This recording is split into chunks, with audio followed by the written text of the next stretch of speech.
വാഹനാപകടം. താനൂർ കിഴക്കന്റെ പുരക്കൽ ബഷീറിന്റെ മകൻ അൻഷിദാണ് മരണപ്പെട്ടത്.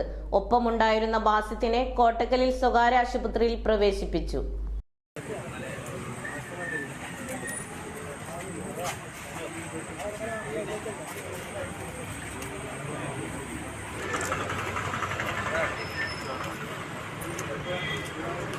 കൂട്ടുകാരനൊപ്പം തിരൂരിലേക്ക് ബൈക്കിൽ യാത്ര ചെയ്യുകയായിരുന്ന യുവാവിനെ താനൂർ മൂലക്കലിൽ വെച്ച് ദാരുണാന്ത്യം. വ്യാഴാഴ്ച രാത്രി 10:30യോടെയാണ് താനൂർ മൂലക്കൽ പെട്രോൾ പമ്പിന് സമീപം അപകടമുണ്ടായത്.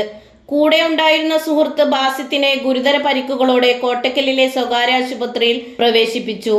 യുവാക്കൾ സഞ്ചരിച്ച ബൈക്ക് റോഡിൽ തെന്നി എതിരെ വന്ന മിനി ലോറിയിൽ ഇടിക്കുകയായിരുന്നു. വിദേശത്തേക്ക് പോകുവാനുള്ള തയ്യാറെടുപ്പിലായിരുന്നു അൻഷിദ്. അതിനിടെയാണ് അപകട രൂപത്തിൽ അൻഷിദിന് മരണം തട്ടിയെടുത്തത്. ബാസിത്തിന്റെയാണ് അപകടത്തിൽപ്പെട്ട ബൈക്ക്. അൻഷിദിന്റെ പിതാവ് ബഷീർ മത്സ്യത്തൊഴിലാളിയാണ്. തിരൂർ ജില്ലാ ആശുപത്രിയിൽ പോസ്റ്റ്മോർട്ടം കഴിഞ്ഞതിനു ശേഷം വലിയകുളങ്ങര ജുമാ മസ്ജിദിൽ ഖബറടക്കം. ന്യൂസ് 99 താനൂർ.